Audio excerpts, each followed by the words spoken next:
What's up, everybody? This is Kyle, pixelhangover.com, doing some of the rare spawn fights throughout the Isle of Thunder. This is for all my friends and enemies out there who like to argue in general chat about, you know, where is such and such? What is this owl you speak of? Is he from Home Improvement? No, friend, he's not. The first one here, this one's Goda. His coordinates are at 5230 on your map. It's a pretty easy fight. He has two abilities. He'll spin. He does a shell spin that does 92,000 damage to enemies that are close to him, and it knocks them backwards. If you happen to come back up to him, or if he's coming at you, he will continue to spin, of course, for I believe it's 10 seconds. And you'll, of course, take 92,000 damage a second if you're within that range.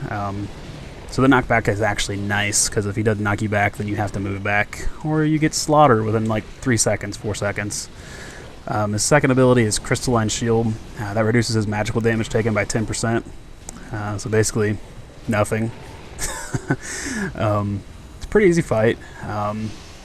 All these drop justice points, tomes, more or less. They, you know, after you got the key that you can use to get into the single-person dungeon with yourself. I don't think it has a... When I hear that does have a second chance to drop, but it's incredibly rare, so I assume you get it pretty much once a week. And of course the Warlock Quest book or tome that you can get off any of these rares, from what I understand, as well. I have not got any. I've probably fought all of them, you know, each of them probably 10 times, 8 times, something like that. I've never gotten it, so I look forward to seeing that and getting that soon. Also, they have a spawn time. Pretty much all these rares, they have a generic spawn time of, you know, if you kill Goda last and you go through and kill all the other ones, Goda will be the next one to spawn, most likely. That's not guaranteed, but most likely that's how it works. And their spawn times are roughly 45 minutes to probably an hour, I'd say. Somewhere around that time frame. The next one here, this one's Kulai, the Skyclaw.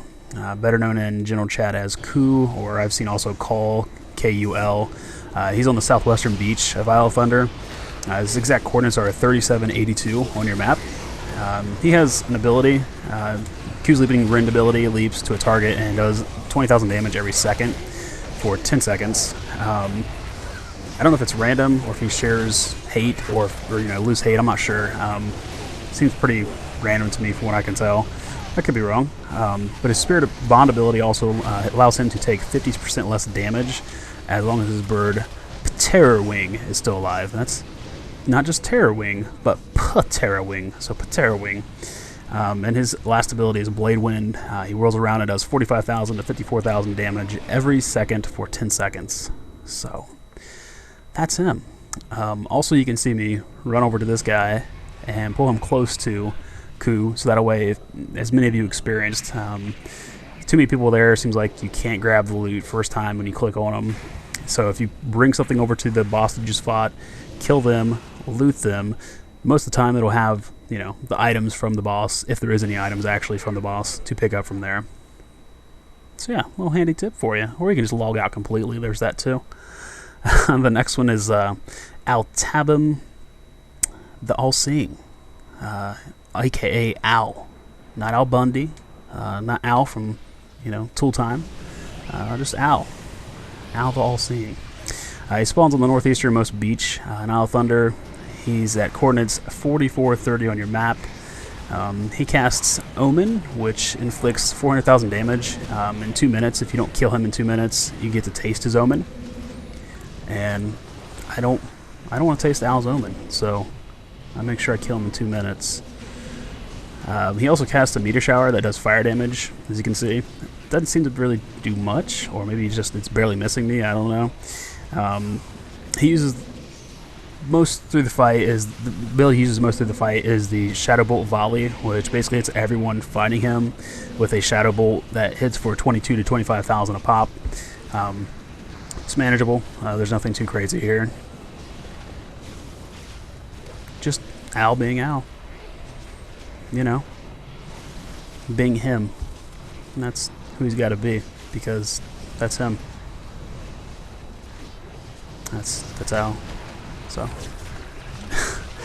yeah, pretty easy fight. Most of these are easy fights. There's nothing too crazy about them. I'd say the toughest one is probably Haywire, and I'll get into that in just a second.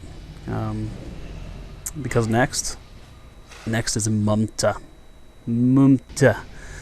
This one is also known in the general chat as Mum. I'm not sure. I want to say she because, you know, Mum, it reminds me of Mum, so I say she. She's at the top floor of the Hall of Grand Imperium. It's, you know, coordinates 3562 on your map. Pretty easy to find. There's a lot of, you know, mobs you have to get through to get up here from the outside. But most of them lose hate, of course, as you're coming up the stairs to fight Mum. Mum has 3 abilities. The first is Vengeful Spirit. Mum basically summons a spirit to fight along her side, much like a warlock, I guess you could say. Or a hunter, you know. The nastiest one that Mum has is Darkness, which is very dark. It reduces the healing taken by whoever it's on by 99% over 20 seconds. So I hope your bubble is not on cooldown, is all I'm saying. Because 99% sounds like a lot to me. So 20 seconds is like a lifetime. So, you know, hope your bubble's there and hope you don't die. And the last ability Mum has is Spirit Bolts. They hit nearby enemies every 0.5 seconds. So, you know, your generic bolt from Mum. That's pretty much it. Mum's pretty easy, actually. It's probably the weakest I've seen, unless we just had a ton of people out here doing an incredible amount of damage to Mum. But I think she dies the fastest from what I've seen. Yeah, it looks to be one of the coolest. So, that's Mum. I tried to fight somebody for a mob in the back, and it didn't work out so well because we both wanted the mob to come up, and didn't quite make it, I guess. So, I hung back and casted back at us.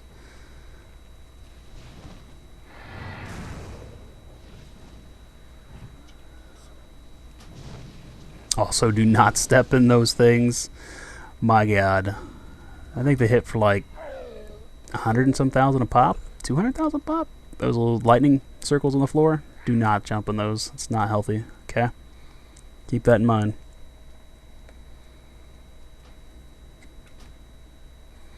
And the next one up here is Haywire Sunriver Construct, which is on the southernmost beach, also known as Hay in general chat. You know, I mean, I like to say hey myself, so hey. And Hay has one ability, and it's pretty much all he needs. As you can see, it is Ungodly. It deals 17,000, from anywhere from 17,000 to 21,500 damage to anyone within 40 yards for 20 seconds. Every second for 20 seconds. So prepare to get lit up, okay? But I guess the good thing that does come along with it is it does increase your movement speed by 100%. So if you have to get out of there, you can get out of there. Hay's coordinates are at 4888 on your map.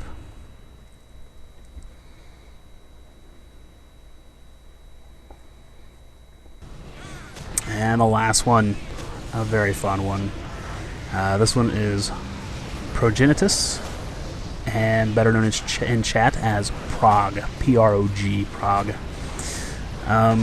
have to climb up a ramp to get to him. He's not too far from Haywire. If you know the gigantic dinosaur that pats around that area, you have a general idea where he's at. You have to go up a series of, you know, ramps. It's not too tough, but if you're not looking for it specifically, you'll, you know, there. See that? Huh? That right there, my friends, is something you don't want to get hit by. Basically, you're done because it knocks you off the side of the cliff, and that's that. And you know, he does have 3 abilities. First up is his evolution. It increases all damage dealt by 10%, which, you know, he casts on you, not himself. Why would he cast it on himself? Come on, people. The ability that you just seen simply knocks you back if you're within 10 yards of him. It's called Unleash Blood. It's, of course, as you've seen, an absolute instant death. His coordinates are at 5070 on your map. I hope you guys enjoyed it. I will be putting up new videos when the next areas and rares come out, and we'll see you later. Thanks, guys.